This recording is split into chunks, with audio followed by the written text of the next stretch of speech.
Hi guys, I'm Molly and today I'll be talking about how you can enhance your career by engaging with science communication. So this talk is aimed at young scientists and researchers, and I hope to demonstrate why you should be incorporating SciComm into your formal scientific training and how it's important for your future career as a scientist.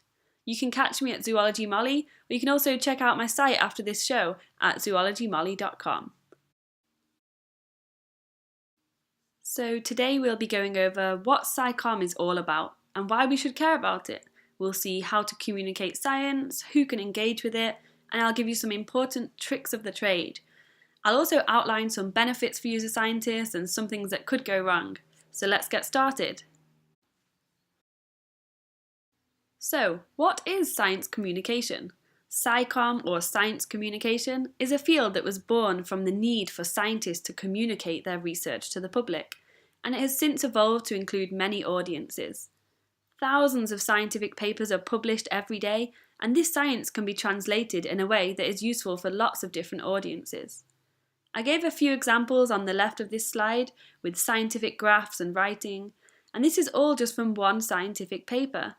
The truth is that each and every one of these scientific papers is of extremely high quality. It is bursting with valuable information, but not all of it needs to be communicated to every audience. There would be many ways to communicate this paper to kids, and the way we do this will depend on the specific audience of kids that we want to communicate to. We'll talk more about audiences later, but for now let's assume that we just generally want to take the idea of DNA metabarcoding from the paper on the left and translate it into something that can be understood by children. We could, for example, make a cartoon, as shown here, explaining in simple terms what is happening in the methods, with an easy-to-follow story. SciComm is all about translating the relevant scientific information into a format that is suitable for your specific audience. But why should you, as scientists, care about SciComm, or what the public think? Isn't that somebody else's job? Well, in reality, the general public do need to understand scientific advancements so that they can make informed decisions about things like vaccines and medicine, or healthy diets and lifestyle, and even understand climate change. Us scientists are the ones that produce the science, so we are the first step in allowing the public to become informed. Lots of research is also funded by the public, so it is our duty to make sure that the work we are doing leads to an accurate public perception of what we've found. There are lots of ways in which science is translated, for example through traditional media, face-to-face or online, and how the science is communicated will affect how the target audience perceives that science. A very dramatic example of how the general public have been misguided is with climate change. There has been a severe breakdown in the communication of climate data to the general public. The public were not given the scientific evidence in a suitable way, and now there is widespread mistrust and misunderstanding around climate change despite solid scientific data. This level of misunderstanding will alter people's ability to make informed decisions within society. Misinformed decisions by the public will affect policy, regulations, and your scientific funding in the future. Many researchers do appreciate that we need to communicate our science, but don't know how to do it. SciComm is a standalone skill, and we need to learn it as part of our formal scientific training. We can't rely on science journalists or literary researchers alone. Scientists must be involved in the public's understanding of science. So, once we appreciate that it's important for us scientists to get involved in SciComm, how can we do it? Well, when communicating science, we should come up with clear objectives that we need in order to achieve our goal. Everyone may choose different objectives, whether that be increasing an audience's knowledge and excitement about science, or reframing how someone thinks about the topic. Some scientists may even want to change behaviour based on scientific evidence that they've collected. Whatever the objective, having one can help you to shape how you translate your science. Ultimately, you must choose your objective to fit your own research and to suit your target audience. So, talking of audience, you became a scientist to make the world a better place, and you have the objective of communicating your science. What do you need to know about your target audience in order to do this? Well, firstly, who are they? You won't be able to reach everybody, so make sure you do tailor your audience. This could be towards policymakers or kids or anybody you like. So let's take a look at my earlier example of this cartoon from a few slides ago. I'm using this cartoon because it's my research, but you can apply this theory to any science. So this snippet you saw earlier comes from a larger comic strip that I made, and here's what the parts are explaining. DNA exists in the environment all around us, and we all shed DNA into the environment. Fish also shed DNA into the water that they swim in. What I'm doing is collecting bottles of seawater which contain this DNA. I'm then removing the DNA from the water and matching it to the fishes that the DNA came from. This is known as DNA metabarcoding, and I can use this cartoon to make the methods more approachable for kids.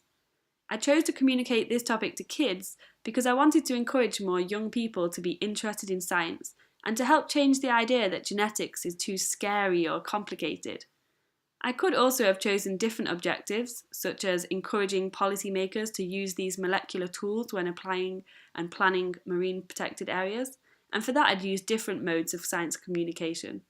So that's why it's important to tailor your target audience. The target audience will affect the final output. If you don't already know who your target market is, you could run a small event like a lecture or a public outreach event, or post some content online to see which demographic bites. In person, you'll see who reacts to which parts of your research, and online you can use stats and analytics to see which posts have the biggest impact. Once I knew I wanted to communicate to a younger audience, and having set my objectives, I went through the following process to get to know my audience. Firstly, make sure to understand what their needs are. You should understand what the correct level of education is and not overcomplicate or even oversimplify your message. You should understand which part of your work is interesting to them and how they will use the information. Make sure you're giving them enough knowledge to actually use.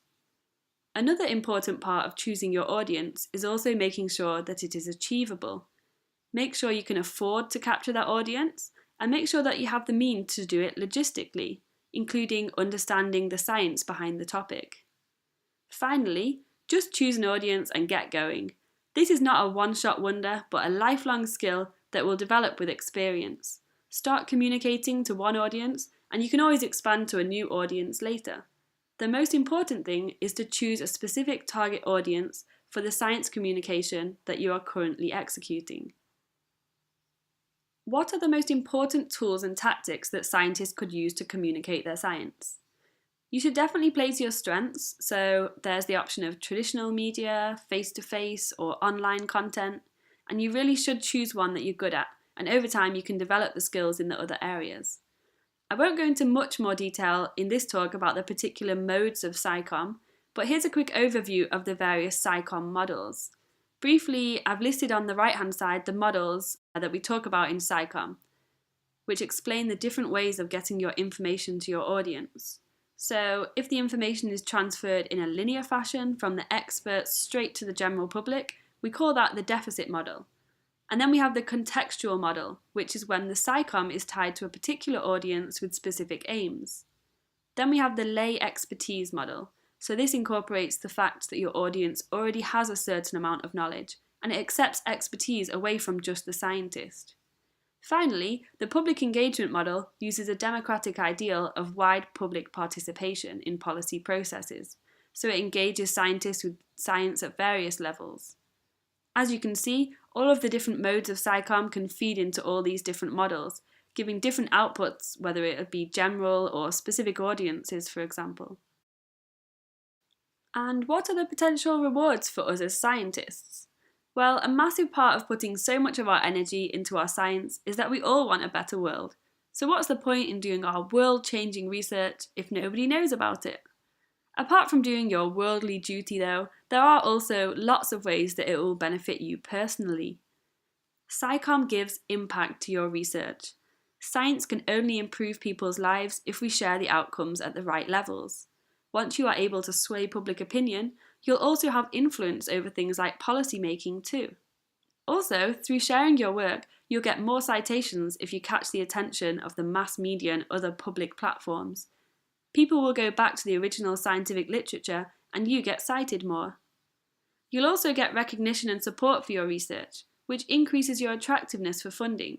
This will benefit you personally and also your institution. In a democratic society and knowledge-based economy, people demand participation in science and want to have a say in its governance. Share your work so that citizens can be informed. Also, scientists who communicate well are role models. You'll stimulate curiosity about scientific research and attract young people to study science. This will benefit science as a whole, as we all want to see fresh science minds from all backgrounds join in to contribute towards the scientific community. Giving others inspiration will also give meaning to your work, as you'll see how it impacts others. Engaging in SciComm will develop your career in many more ways. By taking part, you'll build new networks and become noticed by other scientists, policymakers, and funders. And finally, I couldn't finish without mentioning that there are potential risks with SciComm if you don't do it properly. The main thing that I'll swoop under one umbrella is miscommunication. So there's two sides here. There's the issue that the content is not appropriate, and then there's this idea of a post-truth society that I'll chat about in a minute. So what does inappropriate content mean in purely a SciComm context? Well, I often see SciComm that is too complicated with too much jargon, and it is therefore not even approachable for the target audience. On the other hand, sometimes the content is far too simple, and it doesn't give the audience enough information to do anything with. It's like if I gave my cartoon to some policymakers. My cartoon is far too simple for that audience, but it was perfect for kids. Another main issue I've seen with content is that it's not the right information. The information is either not useful enough, or the most annoying thing to see is when the information is incorrect and it clearly hasn't been checked by an expert or even a scientist. This is why we need scientists to be part of the process too. I want to take this idea of incorrect information and think about how it links to the idea of a post-truth society. I saw an article recently that I've pasted a quote from here on the right.